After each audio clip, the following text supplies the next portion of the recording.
Ma'am, जैसे कि आजकल ना हम काफ़ी देखते हैं कि जो शादी हो जाती है उसके बाद 10-15 साल हो जाते हैं शादी को, लेकिन बच्चे कंसीव नहीं हो पाते और बहुत से मिसकैरेज हो जाते हैं। तो उस बारे में आपका क्या कहना है, क्योंकि बहुत क्या क्या रीज़न होता है इसके पीछे? हेयरी बेबीज शायद न्यूट्रिशन मिलता है तो बच्चा अच्छा वेट होगा, और अच्छा वेट होगा तो थोड़ा गोरापन आ सकता है। एग फ्रीजिंग कितना कॉस्टली है, इसका कोई ईयरली चार्ज भी देना पड़ता है, और कितने एग्स फ्रीज करके रख लेना चाहिए? एक महीना में 10 नहीं, कम से कम 15 to 20,000 तक भी। So age is important. Generally बताया जाता है कि डेफिनेटली 20s, लेट 20s से early 30। Hello guys, welcome to the Gautam Khanna show. और आज है मेरे साथ जैस्मीन थापा, बहुत अच्छी इन्फ्लुएंसर और साथ ही बहुत अच्छी आर्टिस्ट भी। और आज का जो हमारा शो है वो बेसिकली हमारी बहनों के लिए है। रक्षाबंधन का त्यौहार है, इसीलिए एक छोटा सा गिफ्ट है, क्योंकि गाइनों से रिलेटेड ऐसे बहुत से क्वेश्चन होते हैं जो कई बार लड़कियां अपने पेरेंट्स से डिस्कस नहीं कर पाती या अपने किसी दोस्त से डिस्कस नहीं कर पाती। तो उसी के लिए आज का हमने ये स्पेशल शो रखा है और हमारी गेस्ट जो हैं उनके बारे में बताएंगी Jasmine ji. Hello guys, this is me MC Jasmine Thapa. Welcome to the Gautam Khanna show. और आज हमारे बीच में एक ऐसी पर्सनालिटी है जिनका इंट्रो मैं देने जा रही हूँ। Dr. Indira Das is an expert in clinical and surgical obstetrics and gynecology and obstetric and gyna, USG, with more than 30 years experience in private practice and hospital setup. She received her MBBS degree from Calcutta University in 1985, MD Obstetrics and Gynecology from PGI Chandigarh in 1991, and DNB in same subject in 1992. She is running her private OPD at Suraj Apartments, New Delhi since 1996 and 10-bed hospital at E52 Dayalbagh since 2004. She has also been a consultant at Batra Hospital and Supreme Hospital in Chamwood Village. तो ये है इनका intro. और आज हमारे बीच में doctor Indira Das ji का मैं स्वागत करना चाहूँगी इस खूबसूरत पॉडकास्ट में। Thank you for inviting me over here. Thank you very much. I'm looking forward to a very energetic question answer session and lot of love and best wishes from me.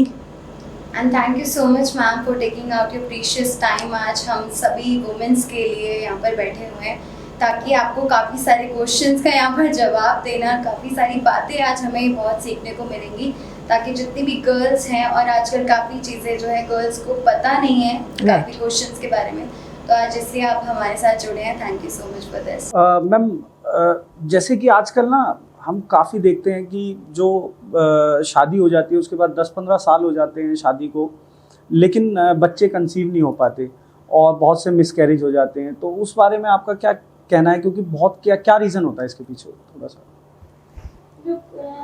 The thing is, conception is not a very easy thing and not very difficult either. We see very frequently in movies that people conceive so fast, so easily, but in fact it is not. इतना बहुत आसान चीज़ों है नहीं, क्योंकि बहुत चीज़ों के ऊपर कंसेप्शन डिपेंड करते हैं। अब हम अगर बोले कि इसके लिए यूटरस के प्रॉब्लम है, ट्यूब का प्रॉब्लम है, अंडेदानी का प्रॉब्लम है, ये चीज़ करेक्ट करने के लिए बहुत सारे टेस्ट होते हैं, बहुत सारे प्रोसीड्योर होते हैं। मगर अगर हम सोचें कि लाइफस्टाइल में भी बहुत सारे दिक्कत हो सकता है जो चेंज करने से आसानी से ये इनफर्टिलिटी वाला प्रॉब्लम डील कर सकते हैं, मैं तो पहले बोलूँगी उन चीज़ों के बारे में, क्योंकि दवाई जो भी है, हर एक दवाई से कुछ साइड इफ़ेक्ट तो होता है और कॉस्ट भी होता है उसकी। तो पहले चीज़ मैं लाइफस्टाइल में बोलना चाहती हूँ, क्योंकि जैसे जैसे टाइम जा रहा है हमारे लाइफस्टाइल चेंज होते जा रहे हैं। जैसे लड़कियों को भी अभी काम में निकलना होता है। We want girls to be highly educated. अब एजुकेशन हुआ तो करियर होता है, तो करियर के साथ साथ भी कुछ चीज़ आ जाता है जो इनफर्टिलिटी कॉज करने के लिए प्रॉब्लम क्रिएट कर सकता है। इसमें छोटे छोटे चीज़ें भी मैटर करते हैं। जैसे बताया जाता है कैफ़ीन 3 से 4 कप कॉफ़ी से ज़्यादा लेने से बताया जाता है कि अंडे बनने में दिक्कत हो सकता है। स्ट्रेस, लैक ऑफ स्लीप, नींद कम आना, अशांति, इन चीज़ों में ओव्यूलेशन, अंडे बनना बंद ही हो सकता है। इसके अलावा स्मोकिंग में अकेले एनोव्यूलेशन नहीं, अंडा बनना प्रॉब्लम अकेले नहीं है, मेल पार्टनर को भी बहुत सारे इफ़ेक्ट हो सकते हैं। उनके स्पर्म क्वालिटी ख़राब हो जाता है, सीमेन के वॉल्यूम कम हो जाता है, परफॉर्मेंस ख़राब हो जाता है। तो ये चीज़ें तो है ही।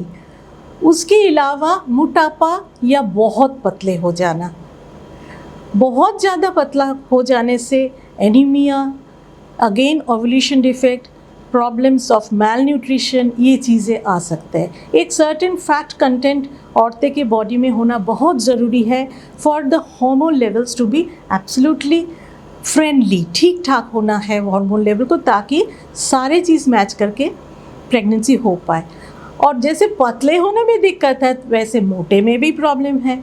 BMI जो हम बाद में डिस्कस करेंगे, वो अगर ज़्यादा हो जाए उसमें भी ये प्रॉब्लम हो सकता है कि औरतें के शरीर में ओव्यूलेशन होना ही बंद हो जाए, या हो तो वो बहुत लेट होना शुरू हो जाता है कि 2-3 साइकिल के बाद एक अंडा निकले, जो दस्तूर नहीं है। हर साइकिल में एक ओव्यूलेशन होना बहुत ज़रूरी। तो ये सारी चीज़ें सोच के अगर हम चले तो हम दवाई और उसकी साइड इफ़ेक्ट और उसके कॉस्ट और the stress due to those things, वो हम अवॉइड कर सकते हैं। तो इनफर्टिलिटी के लिए हम अगर सोचें क्यों बच्चा नहीं हो रहे, इतने साल जो निकल जा रहे हैं, उसमें हम पहले ही अगर ये चीज़ें सोच के प्रिवेंटिव एस्पेक्ट ले कि हम उसमें जाएंगे ही नहीं, तो बहुत कुछ प्रॉब्लम पहले ही सॉल्व हो सकता है। और मैम एज और इनफर्टिलिटी से मतलब क्या रिलेटेड है? देखिए, इनफर्टिलिटी एक्चुअली एक औरत का प्यूबर्टी से जब से मेंस्ट्रुएशन स्टार्ट होता है उस टाइम से जब तक मेनोपॉज होता है, तब तक बताया जाता है the woman can have fertile cycles, although कुछ टाइम के बाद, एज के बाद वो फर्टाइल साइकिल्स कम होना शुरू हो जाता है, क्योंकि एक लेडी, एक औरत के शरीर में जो अंडे लेके वो जन्म जिस होते हैं, वो अंडे के काउंट्स धीरे धीरे कम होते रहते हैं जैसे उनका एज बढ़ते रहता है। अब शुरुआत में आपको लगेगा भाई पहले अगर बहुत सारे थाउजेंड्स ऑफ एग्स लेके वो जन्म हुआ है तो प्रॉब्लम किस चीज़ की, मगर ये सोचो कि हर महीना में एक वन एग अगर यूज्ड हो जाता है, वेस्ट हो जाता है, तो पूरे ज़िंदगी फर्टाइल पीरियड जिसको कहते हैं, मतलब मान लो 16 से शुरू करके 45 तक, उसमें कितने एग ज़रूरत होता है for a woman to get pregnant. So age is important. Generally बताया जाता है कि डेफिनेटली 20s, लेट 20s से early 30s is the best time to get pregnant. अब अगर हम आज का दुनिया में, आज के समाज में, आज के सिचुएशन में लड़कियों के बारे में सोचें तो वी विल ऑलवेज रियलाइज ये ग्रेजुएशन, पोस्ट ग्रेजुएशन, कोई नौकरी मिले, उसमें काम करे, उसमें थोड़ा सा जमा के बैठे, उन चीज़ों के लिए भी हर औरत के अभी टाइम ज़्यादा लगता है। And I feel it is very justified to give them that amount of time.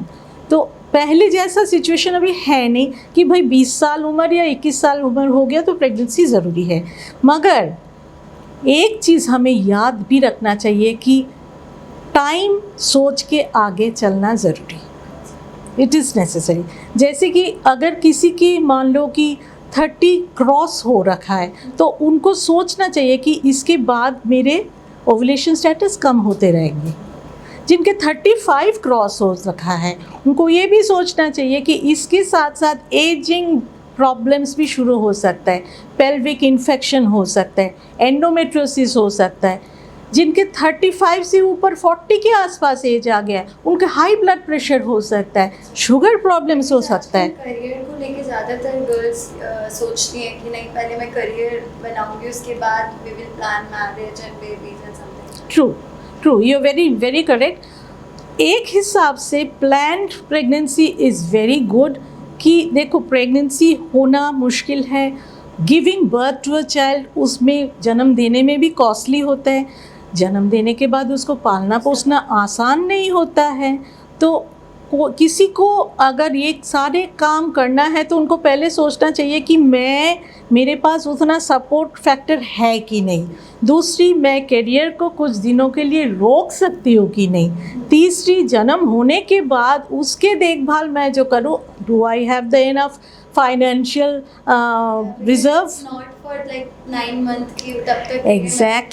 Exactly एक बच्चा होने के बाद सबको अभी पता है कि उसके देखभाल, पढ़ाई लिखाई, सब तरह के विकास के लिए कितना पैसा चाहिए होता है। तो ये सारे चीज़ें आगे सोच के चलना is good, it is always good. सोच के चलना है सब हर तरह से अच्छा है, मगर हाँ हर एक चीज़ में एक बैलेंस रखना ज़रूरी। सोचते सोचते ही टाइम निकल गया और आप डॉक्टर के पास भी नहीं है, आप प्लान भी नहीं किए, तभी दिक्कत शुरू हो जाते। जैसे मैं बोल रही थी कि 30 के बाद ओवुलेशन कम, 35 के बाद और प्रॉब्लम्स क्रॉप अप, 40 के आसपास जनरल प्रॉब्लम बढ़ गया, शरीर का बीपी बढ़ गया, शुगर हो गया, एंडोमेट्रियोसिस और थिकन हो गया, ट्यूब बंद हो गया, उसके बाद और चीज़ें प्रॉब्लम बढ़ते रहते। तो जैसे प्रॉब्लम बढ़े तो टाइम ज़्यादा लग जाता है ठीक करने में। Here your biological clock is ticking away, अंडे दानी से अंडे निकलना कम होते जा रहे, और यहाँ हमारा प्रॉब्लम ठीक करने में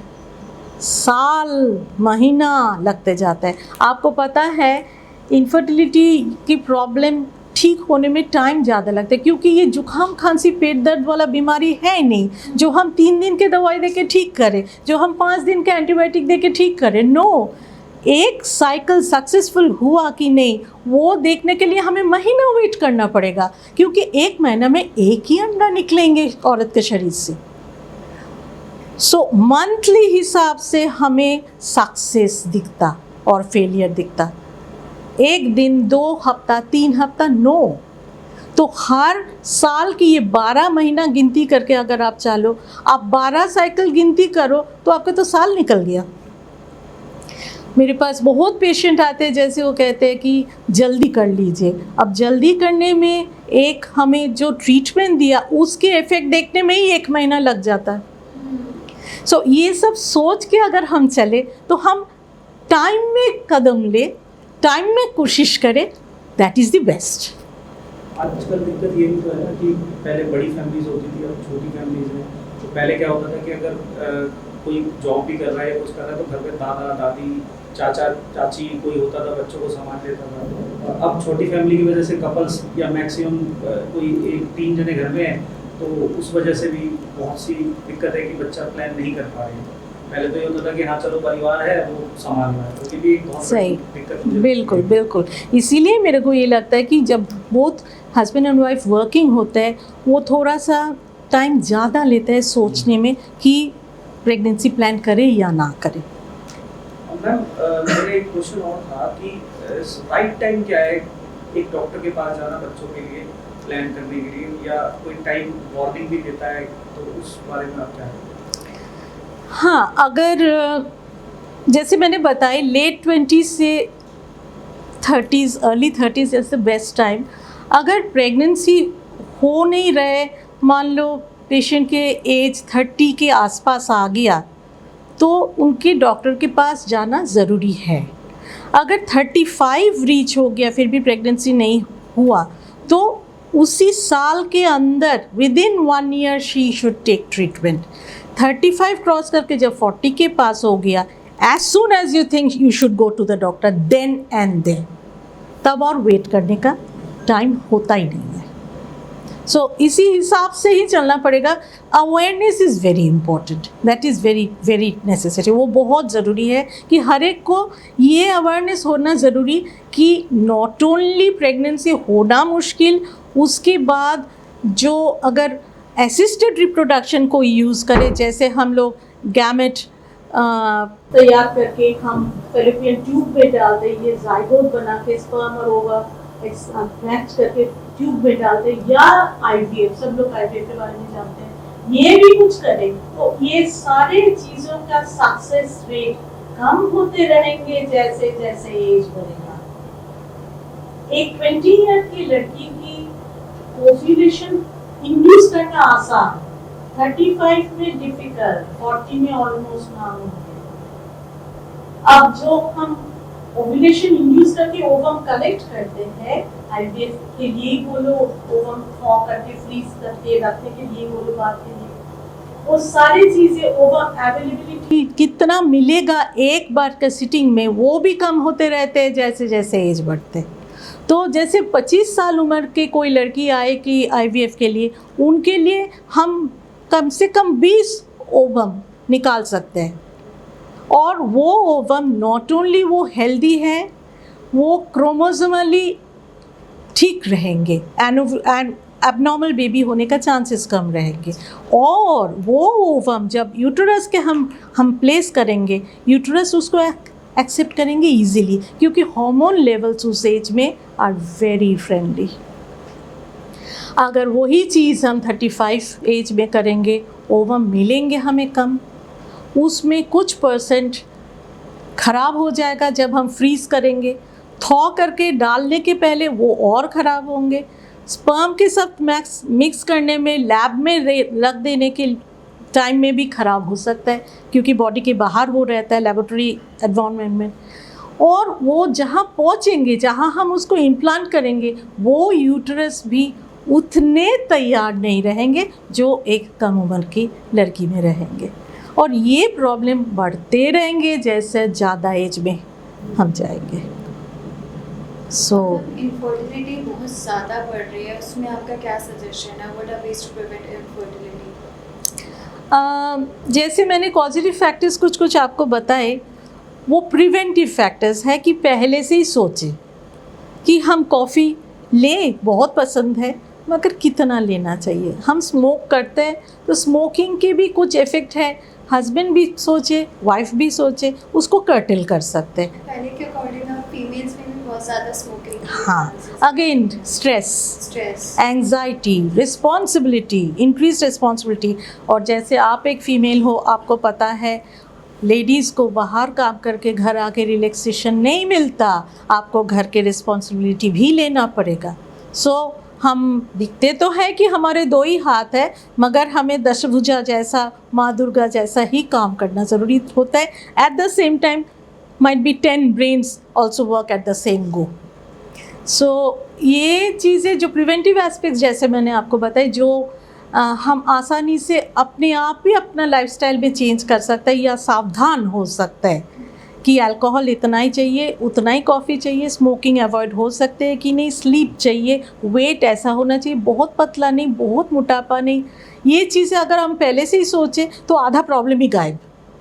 दूसरी चीज़ है, जैसे ही आपका एज उसी लिमिट में पहुँचे जहाँ से ओवुलेशन कम होगा, अंडा कम बनेगा, उसी टाइम से वो सावधानी हो के डॉक्टर के पास हेल्प मांगे। क्योंकि डॉक्टर जब देखेंगे, वो कुछ टेस्ट आपसे करवाएंगे, करेंगे, देखने वास्ते प्रॉब्लम है कहाँ। हम लोग लेवल 1, लेवल 2, लेवल 3 करके टेस्ट में जाते हैं, ऐसे नहीं कि सारे टेस्ट एक ही बारी में कर लेते। शुरुआत वाले टेस्ट में जनरली पहले देखा जाता है कि स्पर्म काउंट कितनी है, क्योंकि उसमें बहुत डिपेंड करता है कि स्पर्म कितना हेल्दी और काउंट कितनी है। साथ साथ वाइफ के ओव्यूलेशन में देखा जाता है, जो अल्ट्रासाउंड से फॉलिकुलर मॉनिटरिंग में ही पता लग जाता है। ये दोनों नॉन इन्वेसिव टेस्ट बताते हैं कि शरीर में कोई आघात दिए बगैर ये चीज़ हो सकता है। ठीक है, एक और चीज़ जो अभी तो कम है मगर बीच में बहुत ज़्यादा बढ़ गया था, जो हमें हर एक पेशेंट में रूल आउट करना होता था, इस ट्यूबरकुलोसिस। हमारे पुअर कंट्री में tuberculosis used to be rampant. अभी बहुत कम हुआ है, मगर again multi drug resistant tuberculosis is on the rise. तो ट्यूबरकुलोसिस है कि नहीं, वो देखने के लिए भी फर्स्ट लेवल में ही देख लेना होता है, क्योंकि ट्यूबरकुलोसिस ट्यूब को इतनी बुरी तरह से ख़राब कर देते, जख्म कर देते हैं कि प्रेगनेंसी होना ऑलमोस्ट नामुमकिन हो जाता। अब फर्स्ट लेवल में जब देखें कि ये थोड़ा सा प्रॉब्लम निकले, जल्दी जल्दी उसको ट्रीटमेंट करना आसान है। एक चीज़ बताना चाहती हूँ, वुमेन में जैसे, लेडीज़ में जैसे ट्रीटमेंट कर लेते और हर महीना में हम देखते हैं कुछ इम्प्रूव हुआ कि नहीं, जेंट्स में एक कीटाणु तैयार होने में एबनॉर्मल हुआ तो उससे उसको नॉर्मल तैयार हुआ कि नहीं देखने के लिए 90 डेज़ टाइम लगता। तो एक सीमेन एग्जामिनेशन अगर गलत निकले, उनको दवाई दे के वो ठीक होना कि नहीं देखने के लिए 3 महीना हमें वेट करना पड़ता, क्योंकि 3 महीना के बाद ही देखा जाएगा उसमें कुछ इम्प्रूवमेंट आया कि नहीं, राइट। ये मेरे ख्याल से कॉर्पोरेट सेक्टर में ज़्यादा, अपना तो कॉफ़ी पूरे दिन में पता नहीं कितनी हो जाती है, और आजकल फीमेल्स में सिगरेट स्मोकिंग और ये अल्कोहल एक आम बात है कॉर्पोरेट सेक्टर। हम देखो, हम किसी को जज नहीं कर रहे किसी लड़की को, लेकिन एक कॉर्पोरेट सेक्टर में अगर हम देखते हैं तो ये बहुत ज़्यादा बढ़ रहे, तो वहाँ कुछ ज़्यादा दिक्कत है। मेरे ख्याल से कॉर्पोरेट सेक्टर में तो है ही, क्योंकि क्लाइंबिंग द लैडर्स तो होता ही है, मगर मैं तो ये बोलूँगी अभी आम प्रोफेशन में कंपटीशन बहुत ज़्यादा बढ़ गया। तो again I will go back to the same thing, awareness, consciousness. वो चीज़ एनी इंटेलिजेंट मेल या फीमेल जो काम कर रहे हैं उनके लिए आसान, जो कॉर्पोरेट में काम कर रहे हैं उनको तो काफी ज्यादा इंटेलिजेंस है, वो अगर अवेयर रहे तो बहुत ही आसान होगा वो चीजों को कंट्रोल करना। अच्छा मैम, आजकल हम ना जब घर से निकलते हैं तो किसी भी कोने में एकदम देखते तो IVF centre, IVF centre, IVF centre. ऐसा क्या हो गया कि इतने IVF सेंटर खुल गए? क्या डिमांड की वजह से कि आजकल इतनी डिमांड बढ़ गई IVF सेंटर की? और IVF सेंटर है क्या, थोड़ा सा आप इसके बारे में ब्रीफ कीजिए। आपकी बात सही तो है कि IVF के एडवर्टिजमेंट्स भी बढ़ गया, IVF के ज़रूरत भी बढ़ चुके हैं, और बहुत कपल्स अभी IVF के लिए आ जाते हैं हेल्प लेने के लिए। कारण बहुत सारे हैं, एक तो इनफर्टिलिटी की प्रॉब्लम्स बढ़ते जा रहे हैं, और दूसरी बात है अवेयरनेस, क्योंकि जो चीज़ लोगों को पहले पता नहीं था कि एक और उपाय है, वो जैसे मालूम हो जाए लोगों को, जल्दी वो लोग हेल्प के लिए आते हैं। और बहुत टाइम में ऐसा होता है कि पेशेंट इतने लेट आए जहाँ और कुछ सोचने का या करने का टाइम ही नहीं रहता, वो खुद भी इम्पेशेंट हो जाता है, डॉक्टर के हाथ में भी टाइम कम रहता। तो इस वास्ते IVF की ज़रूरत बढ़ते जा रहे हैं, और हमें लगता है कि आने वाले टाइम में भी IVF में गेन मोर पॉपुलैरिटी, ये ज़रूरत बढ़ते ही रहेंगे। अब अगर आप पूछोगे IVF क्या है, हम सब जानते हैं कि इन विट्रो फर्टिलाइजेशन, ये बात तो हम सभी लोग जानते हैं। अब इन विट्रो फर्टिलाइजेशन क्या है? फर्टिलाइजेशन जैसे बॉडी के अंदर होता है वो नॉर्मल प्रोसेस में होता है। इन विट्रो फर्टिलाइजेशन ऐसा होता है जो फर्टिलाइजेशन हमें बाहर करवाना पड़ता है। क्यों? या तो पेशेंट के जो अंडा वो बनता नहीं है, या बने तो दोनों तरफ के ट्यूब से वो यूट्रस तक नहीं आता, कि ट्यूब ब्लॉक हो चुका, कि डैमेज हो चुका है, या तो ट्यूब से वो अंडेदानी में आए, बच्चेदानी में आए, मगर वो बैठ नहीं पाता क्योंकि यूट्रस में जो एंडोमेट्रियम जो अंदर का लाइनिंग है वो डैमेज हो रखा, या एक और प्रॉब्लम जो सीमेन से स्पर्म निकला वो कमज़ोर, ये एबनॉर्मल, वो स्विम अप करके उतना दूर तक जाके अंडेदानी तक, उसके पास जो ओवम निकला वहाँ तक पहुँच ही नहीं पाते, उसके पहले वो थक जाते और मर जाते। तो ये सारे चीज़ में कोई एक या बहुत अगर रह जाए तो फिर 1 या 2 या 3 मैक्सिमम 6 सीटिंग तक उनको ठीक करने का कोशिश किया जाता है। अगर किसी तरह से वो नहीं होता, ख़ास करके जब बॉर्डर लाइन एज में पेशेंट आए, तो IVF के लिए सोचना पड़ता। अब IVF के पहले भी असिस्टेड रिप्रोडक्शन करके कोई चीज़ होता है कि हम लोग असिस्ट करते हैं रिप्रोडक्शन के, डायरेक्ट IVF में ना जाए। उसमें ऐसा होता है कि एक होता है कि like we can do ZIFT, ZIFT हम लोग बोलते हैं, या GIFT, गिफ्ट बोलते हैं, गैमेट इंट्राफैलोपियन ट्रांसफ़र। गैमेट उसी टाइम में बताया जाता है, गैमेट बोलते हैं एक अंडा और एक स्पर्म दोनों को हेल्दी कलेक्ट करके बाहर लेबोरेटरी में रख के मिक्स करके ट्यूब में डाल दिया जाए।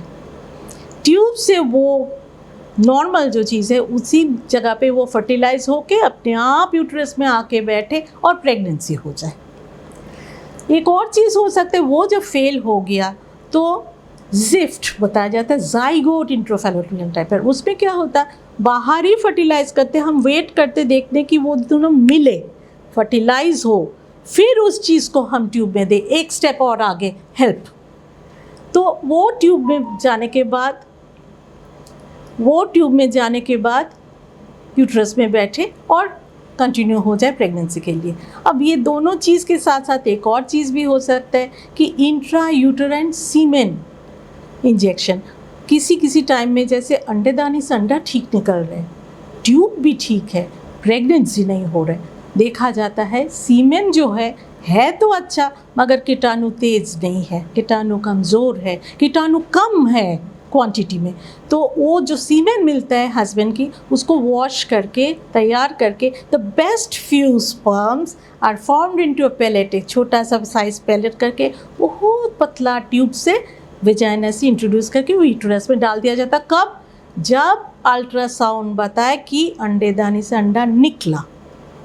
अब जितना मैं आसान से बोलती हूँ उतना आसान है नहीं, क्योंकि एक ऐसा साइकिल में हम लोग हमेशा देखते हैं कि कब निकल रहे अंडेदानी से अंडे, तो उसके लिए लगातार 6, 7, 8, 9 दिन तक रेगुलर अल्ट्रासाउंड करना ज़रूरी होता है, क्योंकि अकेले निकलने से नहीं चलेगा, सही टाइम में निकलना है, सही साइज में निकलना है। बहुत छोटा अंडा निकले तो काम नहीं होगा, और जो अंडा निकलेंगे वो ज़िंदा रहता बस 48 आवर्स, और जो स्पर्म जाएंगे वो ज़िंदा रहता बस 24 आवर्स।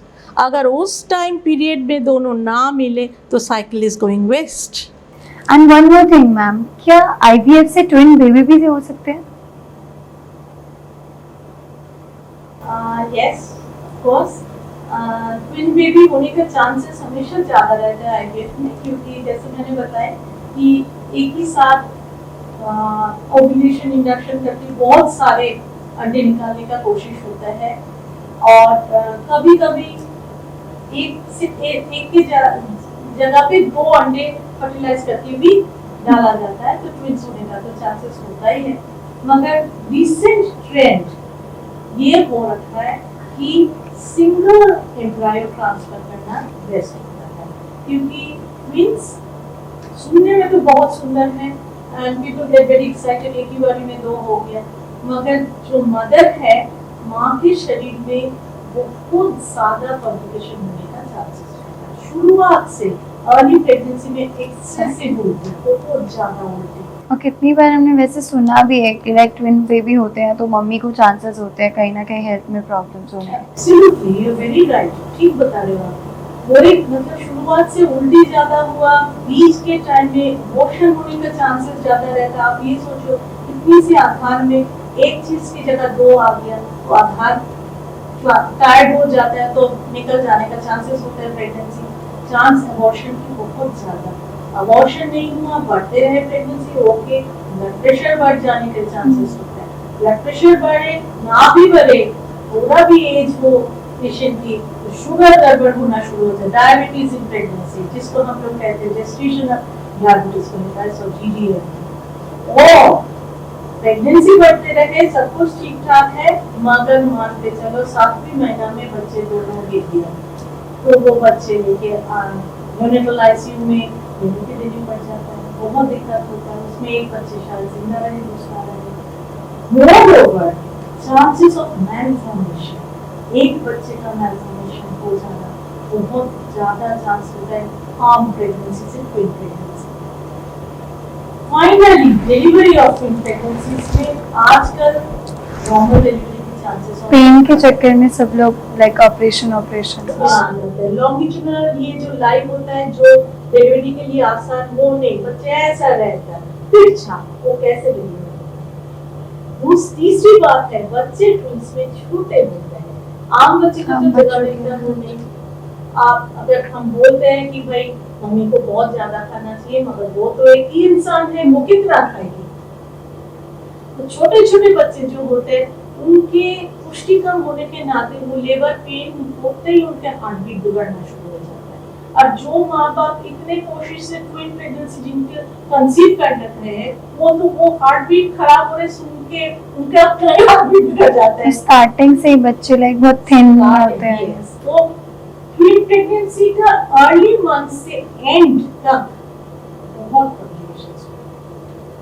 सो हमारी तरफ से like doctors now we go ahead for a single embryo transplant जिसमें एक बच्चा हो स्वस्थ हो ठीक ठाक हो और आगे भी नॉर्मल रहे एब्नॉर्मलिटी के चांसेस भी ना इसे सारे सोच के आगे चलना पड़ता again I mention twin pregnancy में जो कॉम्प्लिकेशंस है उसमें भी क्रोमोसोमल एब्नॉर्मलिटी होने के चांसेस और जो पेशेंट आते हैं ये चीज करने के लिए IVF they are not young girls और हमें सबको मालूम है जैसे एज बढ़ते रहता है प्रेगनेंसी जो 35 से अबव होता है हर साल में क्रोमोसोमल एब्नॉर्मलिटी बढ़ने का चांसेस बढ़ता है डाउन सिंड्रोम के बारे में हम सबको मालूम है वो चीज के भी चांसेस बढ़ते रहते हैं तो ये याद रख के हमें और रिस्क बढ़ाना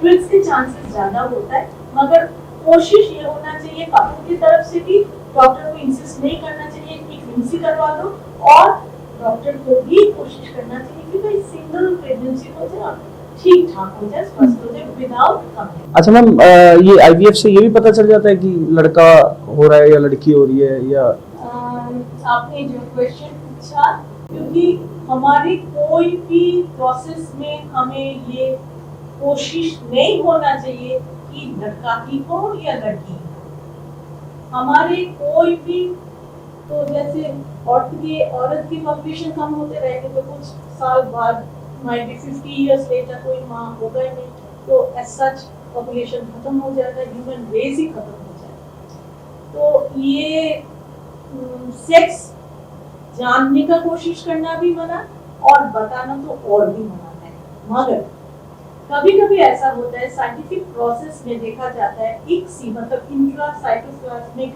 वाई क्रोमोसोम मेल के होते हैं एक्स एक्स होता है तो उसमें देखा जाता है कि एक्स क्रोमोसोम ही ज्यादा है वो स्पर्म कलेक्शन के टाइम में एक्स क्रोमोसोम वाले स्पर्म ही ज्यादा हेल्दी होके कलेक्ट होता है तो इक्सी में देखा जाता था कि ज्यादा तौर से फीमेल जाइगोट बनना फीमेल लड़की बच्चा होना ज्यादा होता था आईवीएफ में देखा जाता है धीरे बढ़ता अब जो धीरे बढ़े उसको हम जो इम्प्लांट करेंगे यूट्रस के अंदर वो टाइम निकल जाता है क्योंकि यूट्रस के अंदर भी एक हार्मोनल इफेक्ट होता है जो लाइनिंग है यूट्रस के अंदर वो तैयार हो जाता है एक टाइम में उसके बाद आप अगर लेट ट्रांसफर करो वो मेंस्ट्रुएशन के साथ तरह से हम देखते हैं कि जैसे वी स्टार्टेड द कन्वर्सेशन शुरुआत में हमने बोले कि लेट हो रहे pregnancy late marriage late decision तो ऐसे दे सकते हो तीसरी बात है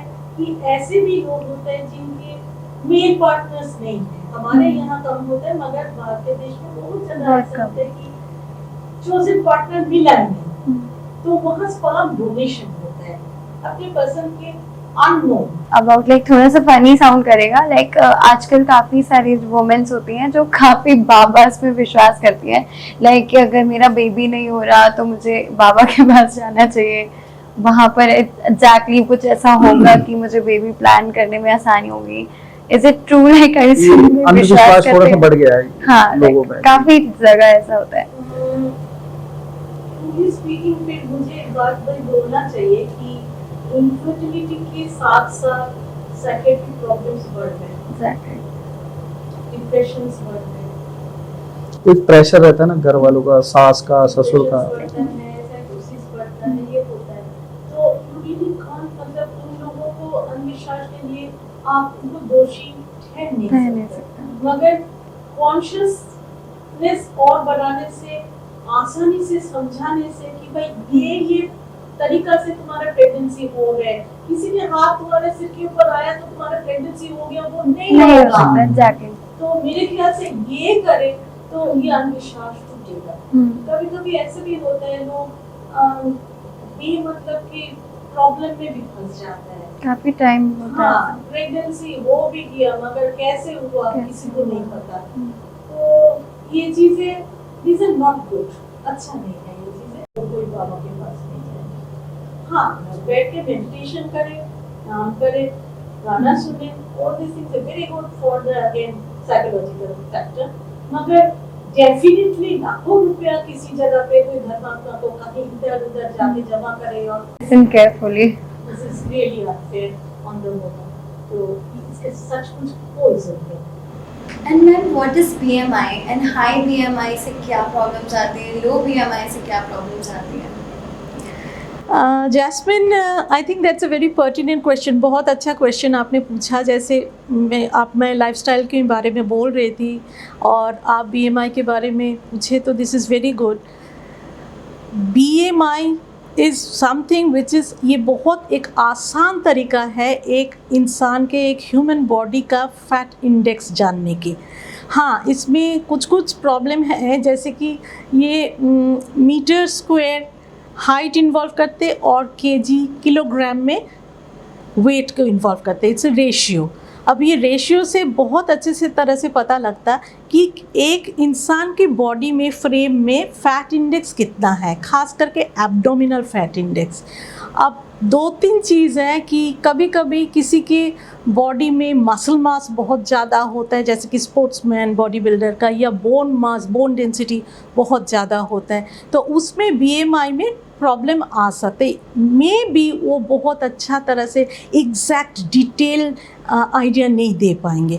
मगर जैसे हमारा कंट्री में इन द पॉपुलेशन के, पूरा पॉपुलेशन में 50% भी ऐसे लोग नहीं है कि जो बॉडी बिल्डर है या जो स्पोर्ट्समैन है, तो आम तरह से हम बीएमआई को इन्वॉल्व करके हम बहुत अच्छे तरह से डायग्नोज कर सकते हैं कि ह्यूमन बॉडी स्ट्रक्चर में, किसी एक इंसान का बॉडी स्ट्रक्चर में ज़रूरत से ज़्यादा फैट है कि नहीं है और कितना ज़्यादा है।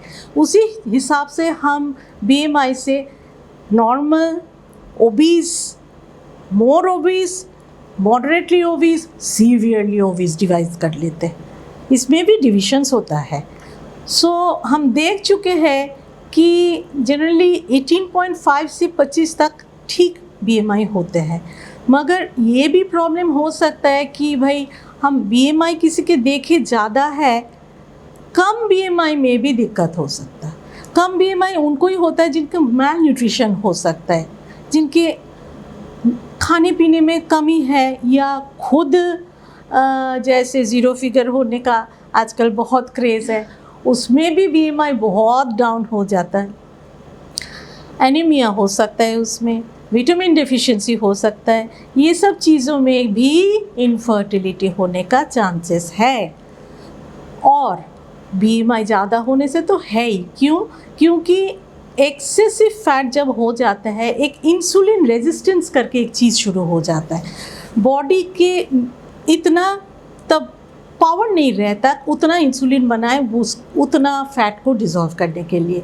वो चीज़ कॉज करते हैं PCOD, पॉलीसिस्टिक ओव्यूलेशन डिसऑर्डर, जिसमें अंडेदानी में काफ़ी सारे छोटे सिस्ट बन जाता है और वो हार्मोनल रेगुलेशन इतने ख़राब कर देते हैं कि पीरियड की कोई हिसाब नहीं रहता। लंबा टाइम पीरियड नहीं आता, फिर पीरियड आता है तो चलते रहते हैं, बंद नहीं होता है, और ऑब्वियसली वो जो साइकिल्स होते हैं उनमें अंडे बनते नहीं हैं, तो वो तो इनफर्टिलिटी कॉज करेंगे। दूसरी प्रॉब्लम है सेक्स हार्मोन बाइंडिंग ग्लोबुलिन। ये जो हार्मोन्स है, इन हार्मोन बिल्कुल सही तरह से हर तरह के जो सेक्स हार्मोन्स है, ईस्ट्रोजन, प्रोजेस्टेरॉन, टेस्टोस्टेरॉन, ये सबको संतुलन में रखता है ताकि हर एक ठीक टाइम में सिक्रीशन हो जाए, हर एक ठीक प्रोपोर्शन में सिक्रीट हो जाए और एक दूसरे के साथ गड़बड़ ना करे। ये सारे फैक्टर नेसेसरी है ठीक ठाक टाइम में ओवुलेशन होने का, प्रेगनेंसी होने की। अब इसमें मैं ये भी बोलूँगी, अकेले कोई लड़की के बीएमआई लेके परेशान होना ठीक नहीं रहेगा। सोचना पड़ेगा आदमी का बीएमआई कितने हैं, क्यों, बॉडी मास इंडेक्स अगर उसकी भी ज़्यादा है, 2-3 फैक्टर हो सकता है। 1, infertility due to semen quality, semen quality कम हो जाता है। दूसरी, इरेक्टाइल डिसफंक्शन, आपस में मिलने के टाइम में प्रॉब्लम हो सकता है।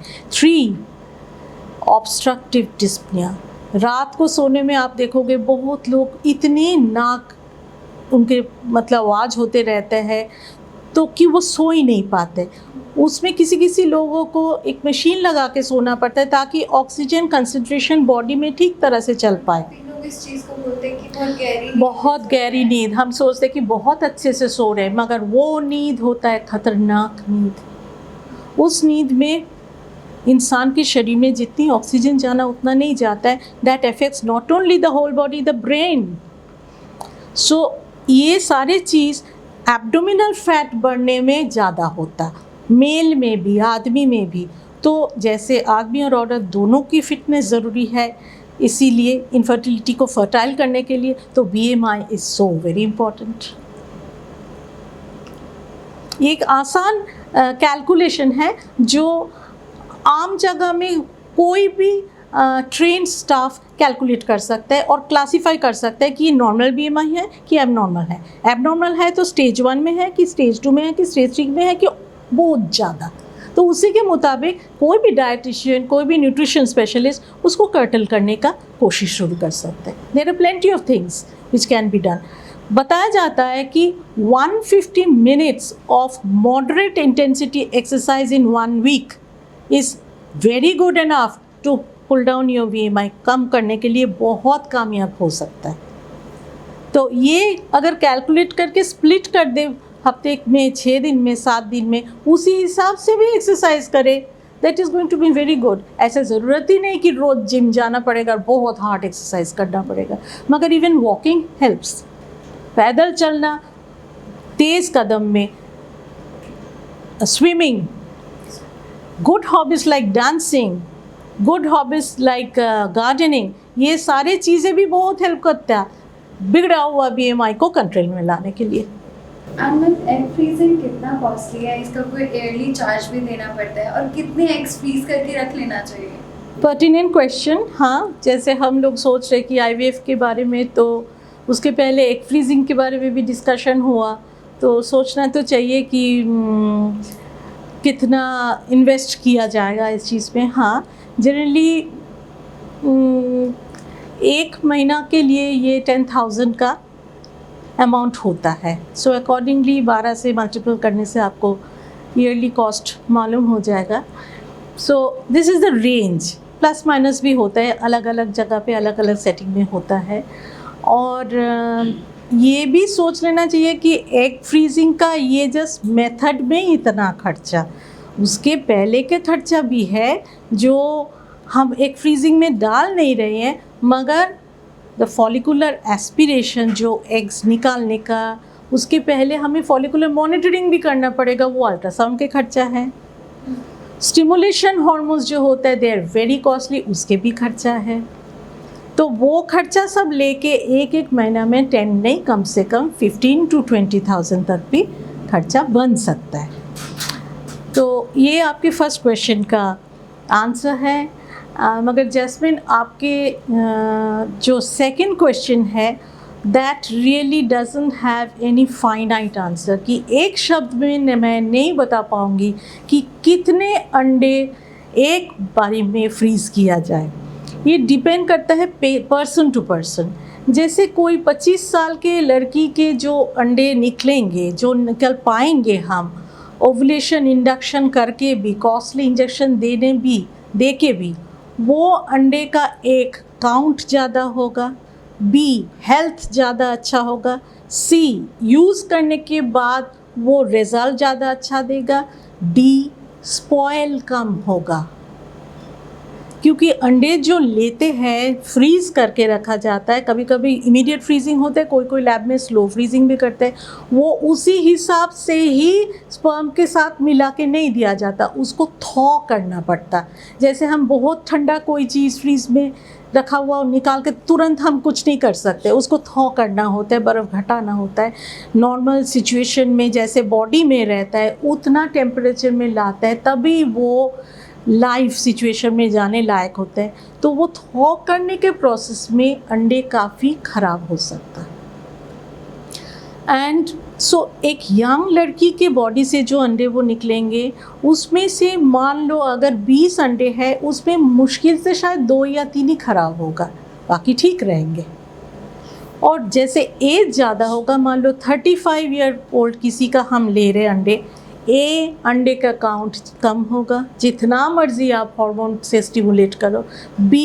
अंडे जो होंगे उसमें किसी का हेल्थ इतना अच्छा होगा ही नहीं जो थॉ को सरवाइव कर सके. वो बर्फ़ कम करने के लिए टेम्परेचर नॉर्मल में लाने के पहले ही वो ख़राब हो जाए, ये हो सकता है। सी, वो अंडे जैसे आप बाहर स्पर्म के साथ मिलाओ, उस मिलावट के टाइम में क्रोमोसोमल एनोमलीज होने के चांसेस ज़्यादा होता है। डी, वो अंडे लेके आप प्लेस करने के बाद हो सकते आप तैयार करे हैं 15 अंडे, जिंदा और एब्सोल्युटली नॉर्मल 2 ही रहा। तो हमारे हिसाब से मैं ये बोलना चाह रही हूँ कि जो अंडे हम यंग एज में हम लेना चाहेंगे कि इतना हम ले पाए, ओल्ड एज में हो सकता है उससे ज़्यादा अंडे हमें ज़रूरत पड़े, मगर पैराडॉक्सिकली ज़्यादा अंडे उस एज में मिलेगा नहीं। तो फॉर्मुलेशन ऐसा होना चाहिए, प्लानिंग ऐसा होना चाहिए। जो लड़की 35 ईयर ओल्ड बोल रहे मैं 40 साल में प्रेगनेंसी लेना चाहती हो, उसके 35 ईयर ओल्ड में ही हम जितने हो सके अंडे लेके फ्रीज कर दे, क्योंकि उस टाइम के अंडे उसका काम आएगा, ठीक है ना। बिकॉज जब हम 40 साल में वो तैयार है प्रेगनेंसी के लिए, उसके अंडे दाने उतना रिस्पॉन्सिव है ही नहीं, तो उतने अंडे हमें मिलेंगे नहीं, और जैसे मैंने पहले बताई आधा से ज़्यादा बेकार हो जाएगा। तो एक शब्द में बताना मुश्किल है कितने अंडे लेना चाहिए, वो डिपेंड करता है पेशेंट प्रोफाइल, पेशेंट के एज के ऊपर, कब वो प्रेगनेंसी चाह रहा है उसके ऊपर भी। एंड मैम आजकल एंडोमेट्रियोसिस बहुत ज़्यादा डायग्नोस हो रहा है, व्हाट इज एंडोमेट्रियोसिस? एंडोमेट्रियोसिस जो वर्ड है उसी में छुपे है इसके मीनिंग। एंडोमेट्रियम के मतलब ये है कि यूटरस या जो बच्चादानी है उसके अंदर का लाइनिंग, वो लाइनिंग को हम लोग एंडोमेट्रियम बोलते हैं। और भी 2 लाइनिंग हैं बाहर के हिस्से में, मायोमेट्रियम, एंडोमेट्रियम, मगर एंडोमेट्रियम होता है इनर मोस्ट लाइनिंग, जो सबसे ज़्यादा इम्पोर्टेंट लाइनिंग है प्रेगनेंसी के लिए।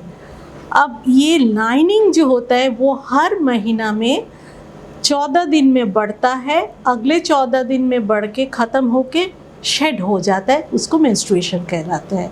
2 हार्मोन इसके लिए ज़रूरी, ईस्ट्रोजन, प्रोजेस्टेरोन।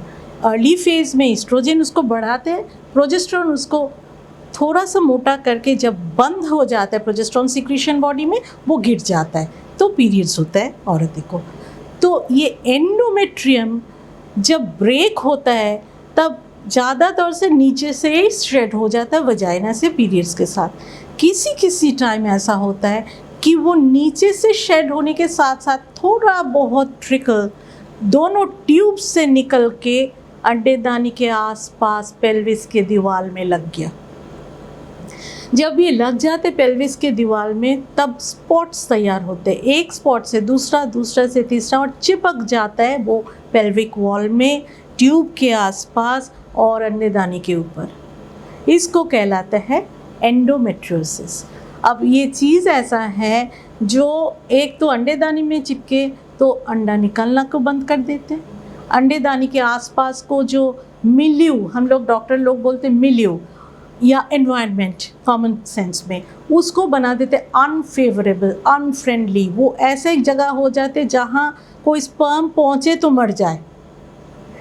ट्यूब के अंदर वो छोटे छोटे पीसेस जो एंडोमेट्रियम आ जाता है ट्यूब को चिपका देते हैं, ट्यूब खुला नहीं रहता। और आप सोच के देखो 2-3 मिलीमीटर के इतने पतला ट्यूब में इधर इधर इधर इधर 4 एंडोमेट्रियम का पीस आ गया तो वो 0.5 मिलीमीटर 0.2 पॉइंट होके वो बंद हो जाएगा, तो ट्यूब गया।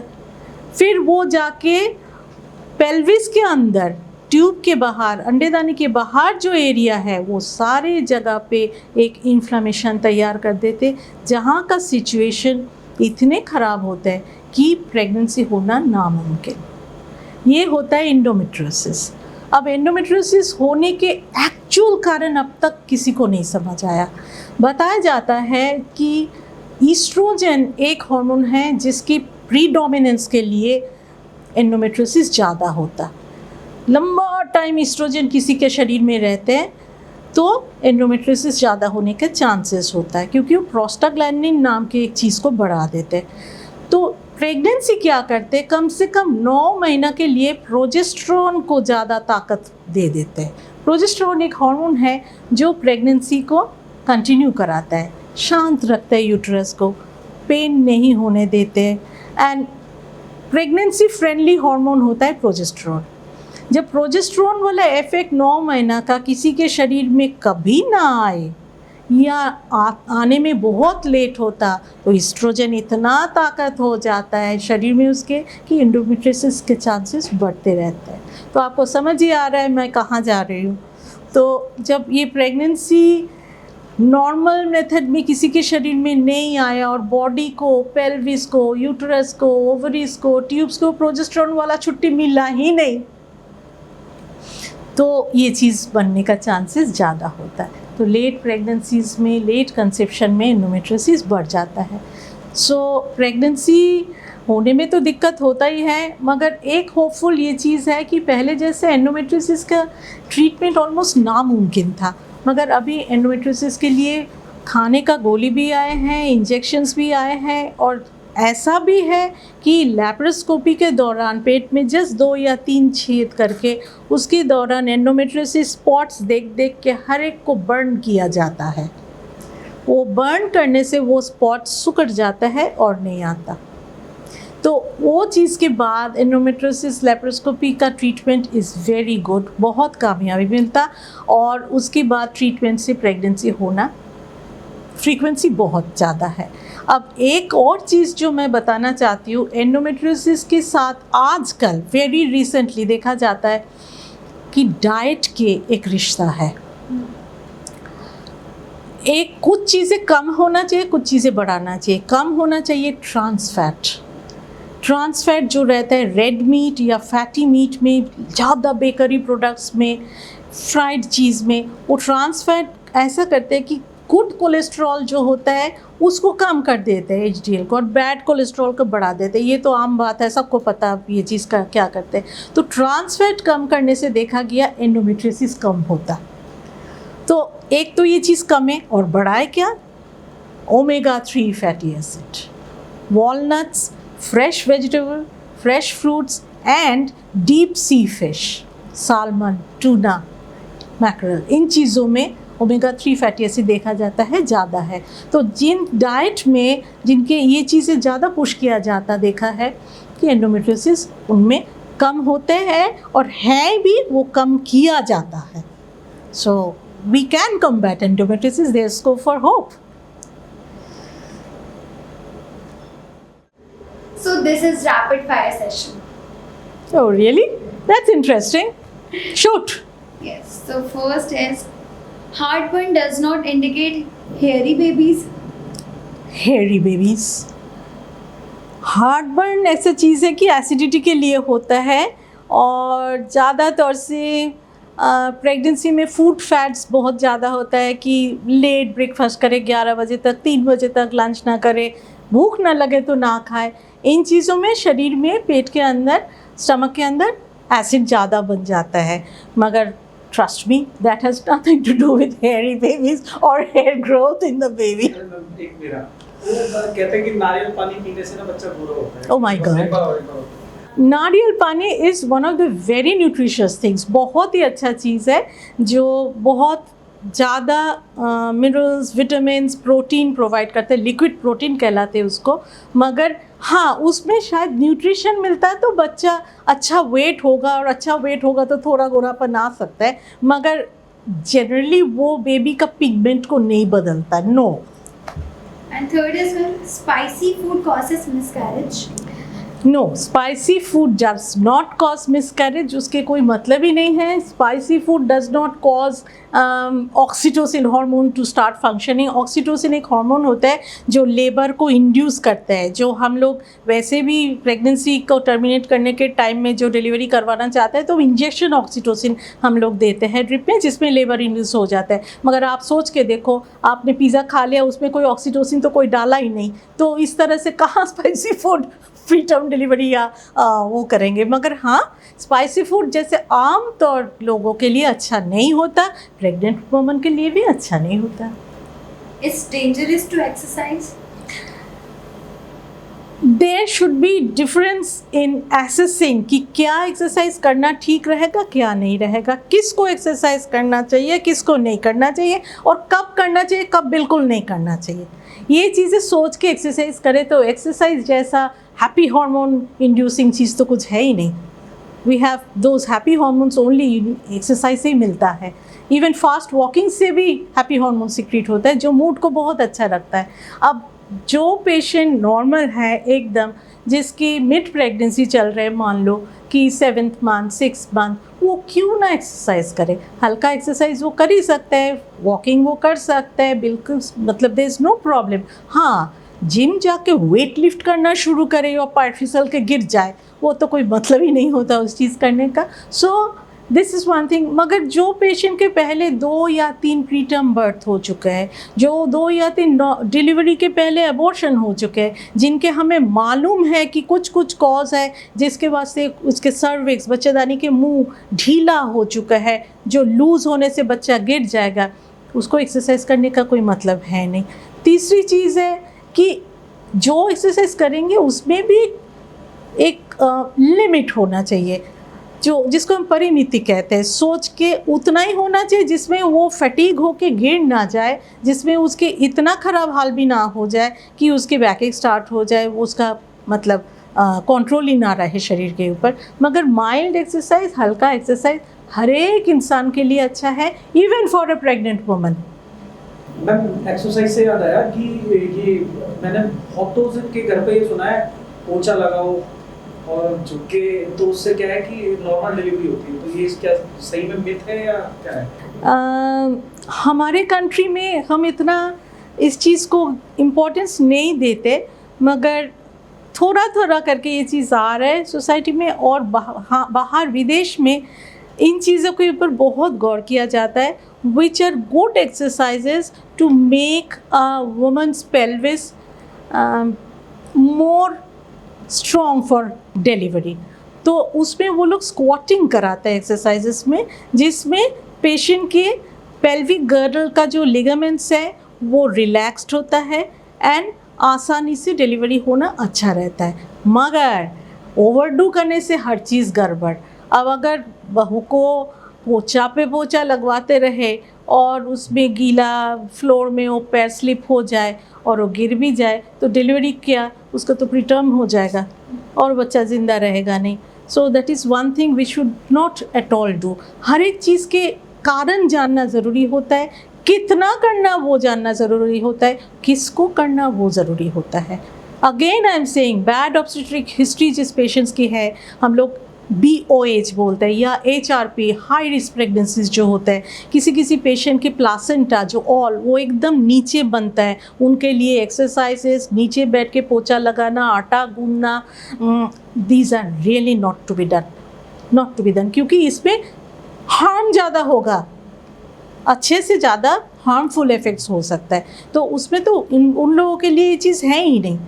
और ऐसा भी नहीं है कि नीचे बैठ के पोछा ही लगाना पड़ेगा, ऐसा भी नहीं कि आटा ही गूंदना पड़ेगा, ये बात नहीं है। Normal exercises are very good for हर प्रेगनेंसी। बट हमें again I am saying, you have to think कब ये कराना चाहिए, किनको कराना चाहिए और कितने लिमिट तक कराना चाहिए। And ma'am, it's my personal question, मैं पूछना चाहूँगी आपसे कि जो स्ट्रॉबेरीज खाने से मैंने सुना है कि बच्चों के गाल पिंक हो जाते हैं, इज इट ट्रू? तुम्हारी मम्मी ने स्ट्रॉबेरी खाई थी? बहुत खूबसूरत गाल के रंग है तुम्हारी। Truly speaking, again that's a myth. बिल्कुल ही इसके साथ, स्ट्रॉबेरी के साथ गाल लाल होने का कुछ नहीं है। Healthy mother with a baby who is not anaemic, the child is definitely going to have red cheeks. वो ही हमारे मकसद होना चाहिए कि हेल्दी बच्चा हो। अगर बच्चा हेल्दी हो तो उसका गाल भी लाल होगा, आँखें के रंग भी सुंदर होगा, गोरे भी होंगे, बाल भी बहुत होंगे। उसके लिए नारियल पानी और बाकी चीज़ें के लिए मतलब बहुत ज़्यादा खिलाने का ज़रूरत नहीं हो सकता। अच्छा मैम, स्ट्रॉबेरी से याद आया कि वो पंजीरी का भी इसमें एक मिथ है कि पंजीरी खाने से जो है डिलीवरी नॉर्मल होती है। ऐसे है कि पंजीरी जनरली नॉर्थ इंडियन फूड होते हैं, नॉट ऑल ओवर इंडिया, मगर बहुत ज़्यादा ये myth बहुत ज़्यादा हमने सुना, पंजीरी खाना ज़रूरी है, बेसन के लड्डू ज़्यादा खाना ज़रूरी है, ड्राई फ्रूट्स खिलाना ज़रूरी है, not only before delivery, post delivery also. हाँ, देसी घी। अब what I want to say is ghee doesn't reach in the vagina and it does not lubricate in any way the birth passage. तो जो भी खाए, पंजीरी ना खा के भी नॉर्मल फ्रूट्स खाए, फ्रेश फ्रूट खाए, हेल्दी वेजिटेबल, ग्रीन वेजिटेबल खाए, तो ये सारे अच्छा गुण देंगे, विटामिन देंगे। और ज़रूरत नहीं कि पंजीरी ही फीड करना पड़ेगा या बेसन के लड्डू ही फीड करना पड़ेगा। बहुत ज़्यादा हम देखते हैं प्रेगनेंसी के टाइम में इतने ठूस के ये चीज़ें खिलाया जाता, जो वेट, जो टोन, जो bad quality of body fat in the middle part of the body, वो लेडी, वो औरत ज़िंदगी भर शेड नहीं कर सकते, तो वो रह ही जाता है बॉडी में। तो हमें ऐसा भी कुछ नहीं करना चाहिए। थोड़ा बहुत सब चीज़ ठीक है, बड़े बूढ़े के बात सुनना भी पड़ता है, शौक से एक दो कुछ खिला दे ओके, मगर डेली डाइट में वो ठूस ठूस के इंक्लूड करने का रियली नेसेसिटी नहीं है। Thank you very much. Thank you too. ये आपने मतलब ऐसी जानकारी दी जो मुझे शायद नहीं भी लेनी थी, लेकिन मैंने वो भी ली जो मेरे काम की नहीं थी। लेकिन इस पॉडकास्ट से शायद हम कुछ ऐसे मैसेजेस अपनी बहनों तक और बेटियों तक और माताओं के साथ तक पहुंचा सकते हैं, जो बहुत ही ज़रूरी है। और ये एक तरीके से हमारा रक्षाबंधन का गिफ्ट भी है। और मैं once again thank you very much. Alright, once again we are signing off. Thank you so much, ma'am. आपने इतनी सारी चीज़ें यहाँ पर शेयर करी for the all the women and all the sisters. Thank you so much, ma'am. Thank you. I am also very happy to be in this place and interacting. आप दोनों से बात करने से मुझे भी बहुत अच्छा लगा और आशा रखती हूँ कि मेरे ये बोलने से, ये बात करने से किसी को कोई सुविधाएं हो जाए, फ़ायदा हो जाए। नमस्ते।